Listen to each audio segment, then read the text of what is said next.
Nu, ar mākslas kritiķiem es viņus saucu par nelaimīgiem cilvēkiem, ka viņiem ir jāpiepilda tās labas puses ar kaut ko tādu, par ko viņiem nav mazākās jēgas.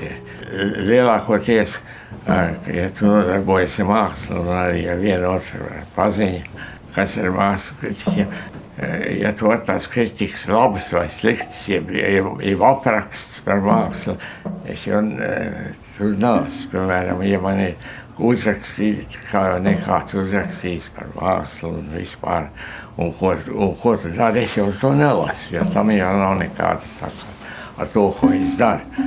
Un es viss mākslas kritiķis un rakstītājs un mākslas zinātnieks, es vienmēr saucu par nelaimīgiem cilvēkiem. Jā. Tas ir ļoti nepatīkams un nelaimīgs darbs. Jā. Atskaites punkts, to es pats sev. Un to vislabāk ir mūziķis, to zina.